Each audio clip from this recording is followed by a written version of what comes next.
Кыргызстанда 100 000 сомго чейин насия алган 673 миңден ашуун жаран алдыдагы 3 айга тагыраагы декабрь, январь, февраль айларындагы алган насиялардын үстөгүн төлөөдөн бошотулат. Каржы министрлигинен кабарланган бул маалыматтын Баткен облусундагы насия алуучуларга жетүүсү учурдун талабы. Кыргыз Республикасынын финансы кредит уюмдарынан кредит алган жана COVID-19 коронавирус инфекциясынан улам келип чыккан социалдык жагдайга байланыштуу экономикалык оор абалга туш болгон карыз алуучуларга мамлекеттик колдоо көрсөтүү максатында жана өлкөдө банктык жана финансы системасынын туруктуулугун кармоо максатында Кыргыз Республикасынын өкмөтүнүн 2020 жылдын 13 ноябрында 552 номерунда токтому чыккан.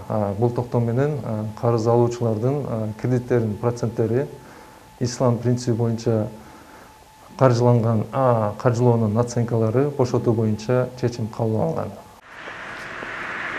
Банктык эмес каржы кредиттик уюмдардын активдери 1 октябрга карата ири өлчөмдө насия берген микрокредиттик уюм жана атайын багыттагы каржы кредиттик уюмдарды эсепке албаганда 26,6 миллиард сомду түзгөн. Анын 22,2 миллиард сому кредиттик портфель болуп, ал 502 миңден ашык насияны түзөт. Баткен облусунда орто эсеп менен бир эле банктан чоң суммадагы насия алган 600дөн ашуун жарандардын насияларынын үстөк пайыздары болжол менен 400 000 сомдун тегерегинде болот. Алар өз учурунда насия берген тараптарга кайрылып, өзүн тизмеге коштуруусу кажет.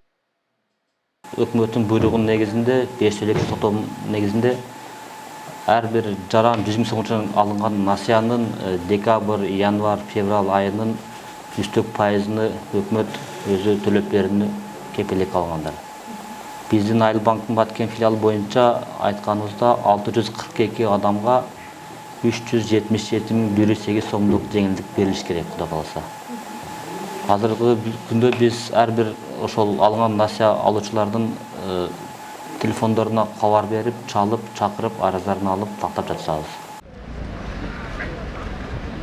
Алдын ала эсептөөлөр боюнча 1 октябрга чейин каржы насия уюмдары тарабынан берилген 100 000 сомго чейинки насиялардын 3 айлык үстөк төлөмдөрү дээрлик 1,2 миллиард сомду түзгөн. Ал 673 миңден ашык насияны түзөт. Анын ичинен болжол менен 476 миллион сомдук 283 миң насия коммерциялык банктар жана дээрлик 776 миллион сомдук 390 миң насия банктык эмес каржы кредиттик уюмдар тарабынан берилген.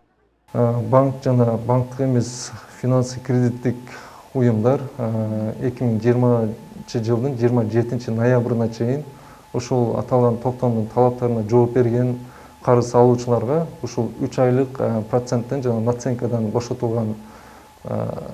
бошотулганы боюнча маалымат бериши керек жана атайын бул боюнча реестр жүргүзүш керек.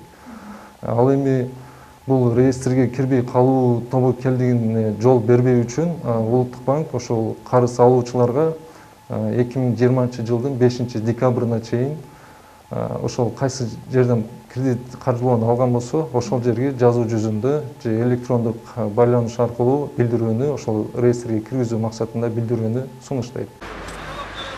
Өлкө боюнча 100 000 сомго чейин насия алган жарандардын 3 айлык үстөк пайызын төлөөгө 1,2 миллиард сомдон ашык каражат талап кылынат. Аны жаба турган булак катары экономикалык мунапыс жана мыйзамсыз кирешелерди адалдаштыруу иш-чараларынын алкагында түшө турган каражаттар көрсөтүлгөндүгү маалымдалат. Каныша Яшымова, Максатбек Акылбеков, Алтын бешик жаңылыктары.